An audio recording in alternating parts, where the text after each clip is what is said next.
Je pense que le gouvernement camerounais devrait en tirer des leçons de la crise dans le nord-ouest et le sud-est de notre pays. Ce qui se passe actuellement avec les gars de la BASS, la brigade anti-Sardina, ne devrait pas être sujet de menace de la part du gouvernement camerounais, mais plutôt un sujet à poser sur la table et à discuter avec les jeunes. Il s'agit ici d'une jeunesse camerounaise meurtrie, d'une jeunesse camerounaise qui s'indigne, qui demande des comptes à son gouvernement. Et je pense que c'est une question très sensible que le gouvernement devrait aborder avec beaucoup de prudence. Nous avions vu tout récemment du côté de la Belgique, les jeunes de la brigade anti-Sardina s'en prendre au ministre de la Jeunesse. Voilà. Et lorsque nous avons écouté leur justification après leur acte, franchement, je pense que pour tout jeune Camerounais qui vit au Cameroun et qui connaît les réalités de son pays, il ne peut que féliciter ces jeunes-là.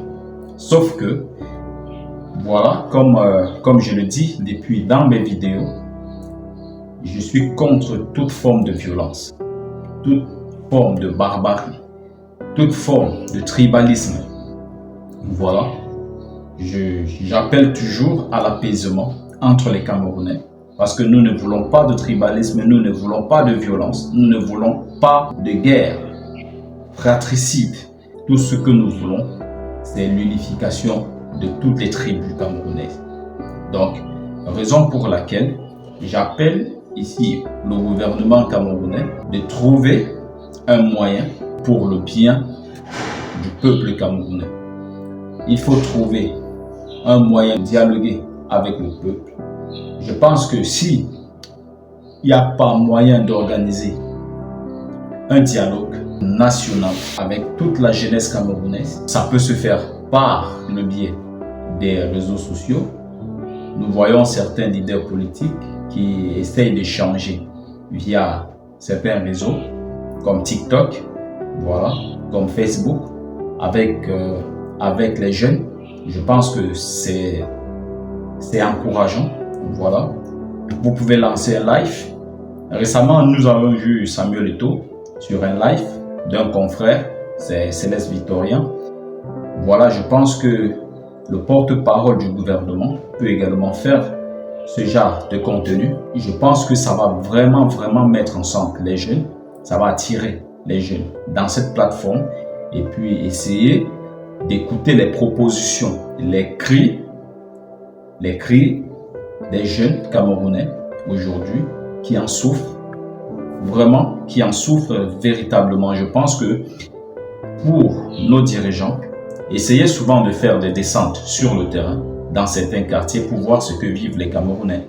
Moi, par exemple, j'ai assisté hier à quelque chose d'inédit avec l'électricité. C'était incroyable. Du matin jusqu'à environ 16 heures du soir, il y a eu environ 8 à 9 coupures d'électricité. C'était exagéré. 8 à 9 coupures d'électricité dans la même journée. Vous pouvez vous rendre compte, les gars. Les appareils des gens. Les gens ont perdu beaucoup de leurs appareils et tout. Vous ne pouvez pas imaginer ce que ça fait à ces pauvres citoyens d'avoir autant de problèmes d'électricité, autant de problèmes d'eau. Beaucoup ne boivent même pas l'eau de Kamwata parce que cet élément c'est horriblement sale. Vous voyez? Et imaginez-vous un pauvre Camerounais qui n'arrive même pas à payer son loyer. Il est cloué là à boire, à acheter de l'eau minérale tout le temps. La jeunesse souffre. Donc le gouvernement devrait vraiment envisager un dialogue avec la jeunesse camerounaise. Ne pas prendre cette histoire comme parce que j'entends beaucoup prendre cette question comme une question d'ethnie, comme une question de tribalisme. C'est très loin de là. Je pense que ceux qui tribalisent cette chose ne se rendent même pas compte de la situation actuelle au Cameroun, de la situation tendue au Cameroun. Donc, nous devons amener de l'apaisement, essayer de trouver un dialogue vraiment avec les jeunes, bien sûr. Je précise encore bien, avec la jeunesse camerounaise. Parce que c'est la jeunesse camerounaise qui fait beaucoup de bruit actuellement. Là, il ne s'agit plus du nord-ouest et du sud-ouest, il s'agit de la jeunesse de tout un pays. Il y a beaucoup de plateformes, il y a Facebook. Il s'agit juste de passer un communiqué de presse, voilà, où vous invitez toute la jeunesse dans une plateforme et vous communiquez leur pour un sujet de discussion. Qu'est-ce qu'il faut améliorer? Quelles sont les attentes de la jeunesse camerounaise envers leur gouvernement?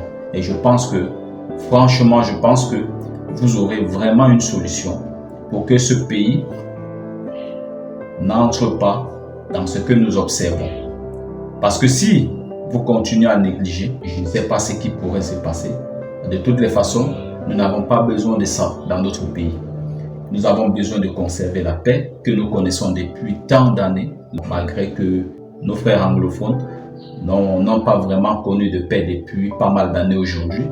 Et nous ne voulons pas que cette crise prenne le reste du pays. Dialoguer avec cette jeunesse, non seulement la jeunesse en terre camerounaise et également la jeunesse en diaspora. Donc, et je pense que la jeunesse en diaspora, il n'y aura pas de dialogue si vous continuez d'aller à l'extérieur, il y aura toujours des troubles. Voilà. Si cette jeunesse a déjà été capable d'aller déranger le président de la République dans son hôtel, ce n'est pas un ministre qui sera incapable d'aller perturber. La preuve, nous avons tous vu ce qui s'est passé avec le ministre de la Jeunesse dernièrement. Donc, nous déplorons vraiment ce genre de comportement. Nous ne voulons pas que ce genre de comportement continue.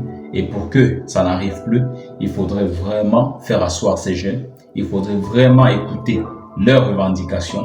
Voilà, je pense que en faisant ceci, je pense que le pays reviendra à la normale. Voilà un message que je voudrais passer à notre gouvernement et également laisser un petit message aux jeunes. Les gars, soyons apaisés, n'allons pas aux abus, essayons de demander un dialogue avec le gouvernement. Tout ce que je veux, c'est que mon pays soit en paix, c'est que mon pays soit bien et que les jeunes que nous sommes, nous voyons notre pays avancer dans le bon sens. Notre pays s'est développé et que nous voyons également nos dirigeants pouvoir se faire soigner au Cameroun et non toujours aller se faire soigner en Europe pendant que nous mourons au Cameroun. Voilà, parce que manque du matériel nécessaire pour pouvoir sauver des vies, des familles démunies. Voilà, pendant ce temps, nos dirigeants vont se faire soigner à l'extérieur et tout. Nous avons besoin donc que toutes ces choses-là puissent changer. Et donc voilà pourquoi, en quelque sorte, quand on prend un peu plus de recul, je pense qu'on peut comprendre la frustration de nos frères de la diaspora. Voilà, donc c'est juste que l'acte, lorsque nous voyons comment nos dirigeants sont traités à l'extérieur, je pense que ça nous fait honte, nous. Voilà, ça nous perturbe de voir notre pays et nos dirigeants subir ce genre de choses de la part de nos compatriotes. Donc, mais avec plus de recul, vraiment, je pense qu'on peut comprendre leur frustration. Et lorsqu'ils demandent à nos dirigeants de rentrer se faire soigner au pays et de ne pas aller se faire soigner là-bas, je pense que c'est légitime ce qu'ils demandent. Ça doit pousser nos dirigeants à mettre ce qu'il faut au pays pour que non seulement eux puissent se faire soigner au Cameroun, mais également tout l'ensemble des citoyens camerounais puissent avoir des soins appropriés. Voilà, donc les gars, voilà un petit message, voilà une petite demande que je voulais faire ici à l'endroit de notre gouvernement et également apaiser les cœurs de nos frères, voilà, dans leurs revendications. Et j'espère que nos revendications seront prises en compte et que nous également, nous serons un peu beaucoup plus matures dans notre façon d'aborder ces questions-là. Voilà les gars, voilà tout ce que j'avais à dire ici. Prenez tous soin de vous et la paix sur vous.